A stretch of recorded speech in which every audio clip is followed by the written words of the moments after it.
So apparently, there's been some long tenured beef between Charles Barkley and Skip Bayless for over the past 15, 20 years, since both of them have been on national television, giving their debates and opinions on basketball. Now, as we all know, Skip Bayless is probably one of the most biggest LeBron haters in the TV world. I mean, every chance this guy gets, he gets to bash LeBron James.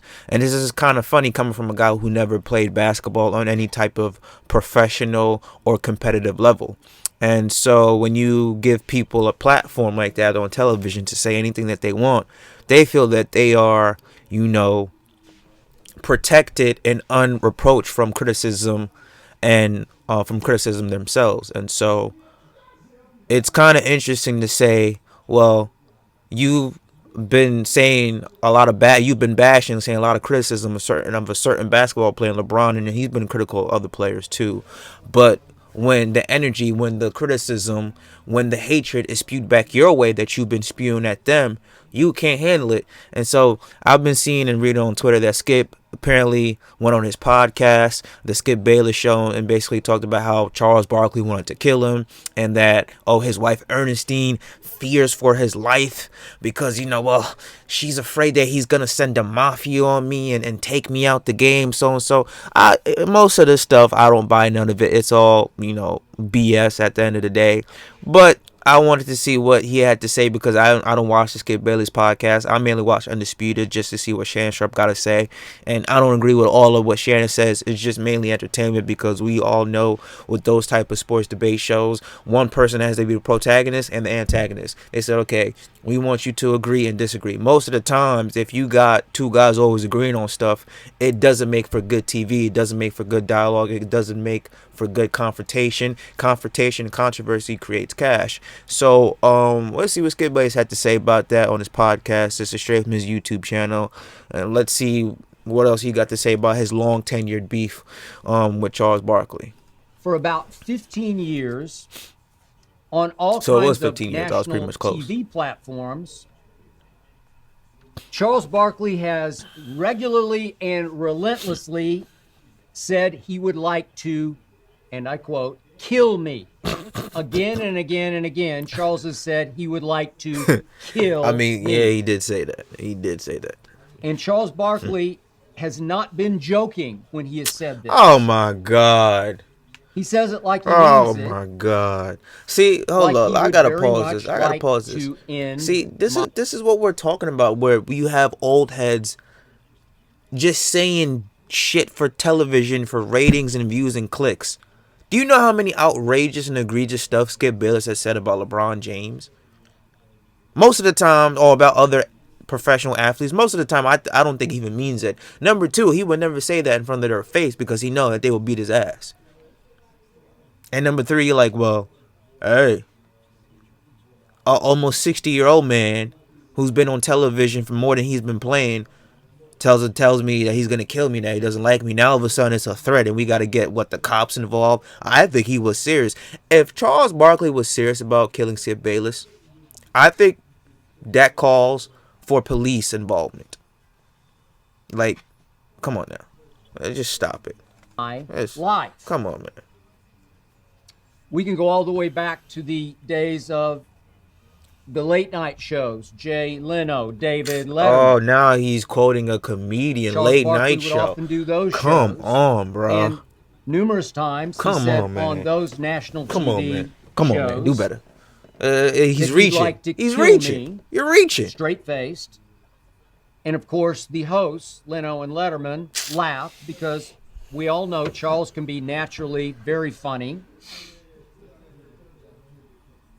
But if you look at the clips, Charles' face is dead serious. Oh, my God. So, just to get you in the mood for what I'm about to launch upon. Oh, here we go. Let me give you a couple of other examples. I could give you many. I could take up the next couple of hours with examples, but I'll just give you two. He only has to. I like how when he says that I could give you a laundry list of examples, but I'm only gonna give you one or two because I only have one or two. at least these 2013 these Inside people, the man. NBA, This which is guy, obviously Charles' such show. a He is joke. the star of the show. Shaq, Kenny, you know the rest. You forgot Ernie. But in 2013, Charles said on Inside the NBA, if I could get Skip Bayless in a room, you'd need DNA to find out who he was. And then another example was 2017 on the Dan Patrick Show.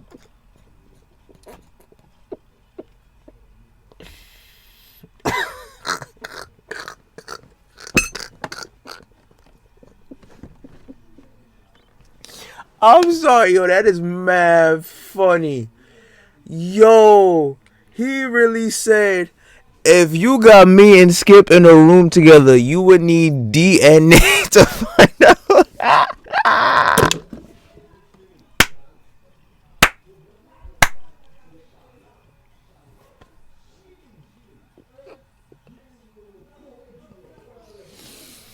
Oh, shit. Yo, Charles Barkley, man. No wonder he's been on TV for like almost 20 years and won all those Emmys. First of all, Inside the NBA is one of the most best sports shows ever. It's not even a sports show. It's just a all out, flat out entertainment sports show, debate, whatever you want to call it. It is pure entertainment, man. But I think I saw an episode when he said that. That was hilarious. If I could get Oh a my disease, God. and I'm going to die, again, I'm quoting Charles here. I'll start again. If I could get a disease and I'm going to die, how about you get Skip Bayless in here and I'll kill him live on national television? Ha ha ha. But Charles...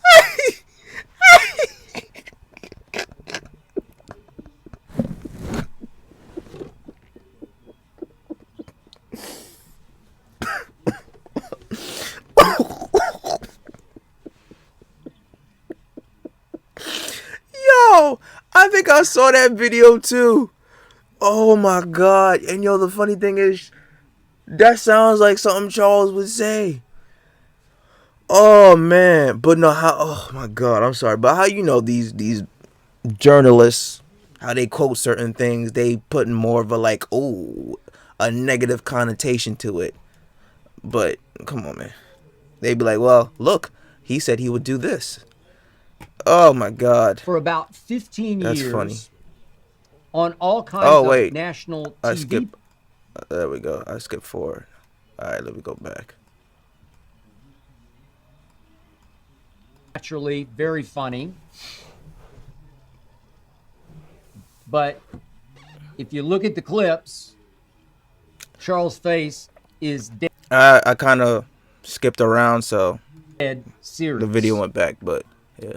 So, just to get you in the mood for what I'm about to launch upon, let me give you a couple of other examples. I could give you many. I could Okay. take up the next couple of I saw hours this already. with example. All right. I think it was this one. Find out who he was. And then Which is still another funny. example was 2017 on the Dan Patrick Show. If I could get Okay, wait, I saw this. So, yeah, I kind of went back, so I apologize for the whole, like, messed up video time frame. I'm recording this on iReact, but let's see if this is it now. It's like the 3-minute mark. 15-year onslaught Let's see. has amazed me. It has amused me. But it has always confounded me. Confounded you? Because How? for the life of me, I have no idea why exactly Charles wants to kill me. I mean, he doesn't want. Oh my God, this man, And this here's old man. the, so You to want to speak, know what I think? punchline. I think that his new podcast ratings have not been doing good at all. And they're like, hey Skip, we need you to stir some shit up. So go on air and go on YouTube and say Charles Barkley wants to kill you, even though he said that like 5, 6, 7 years ago. And mainly, if you know Charles Barkley, most of the things that he says on television is just pure funny. Now he is brutally honest and 100% and serious about a lot of things, but I don't think that he will go on national television and blatantly say, "Hey, I'm going to attempt to do premeditated murder on somebody." I think that calls for jail time, arrest time, and investigation time. So we need to stop with that BS. Skip Bayless, stop with that bullshit. You need viewers, you need ratings, you need subscribers, and you reaching to all of the above. because you got nothing else to talk about. I don't know Charles Barkley. I've never So had why are a you talking single about him like that? conversation with Charles Barkley. But yet you have. See, Through here's the Charles' thing. And you haven't had a single conversation with most of these players in the professional setting, the NBA players, NFL players, MLB players. Now you've been covering the game for God knows how long, but most of today's athletes don't even want to talk to Skip Bayless because we know the BS that he'll spew. So, but you are allowed to criticize and give your strong opinion about them. But if they come back at you, oh, it's a problem, it's an issue, I want to cry about it, blah, blah, blah. Oh, man, shut up. in the NBA. You know what? These sports journalists, most of them are like the old heads, like him, are kind of like today's modern women in terms of they can talk bad about you and criticize you and tell you what to do. But if you tell them the exact same thing, you reciprocate the exact same energy, you give them the exact same criticism, it's all of a sudden an issue. Oh, I got to know Michael, as in Michael Jordan, very well. I've known Magic for years and years. I got to know Isaiah very well. Charles just slipped through my cracks. He doesn't want to. He doesn't want to talk to you. He doesn't want to talk to you. He doesn't like you, man. His teams. I didn't ever try or need to try to interview him.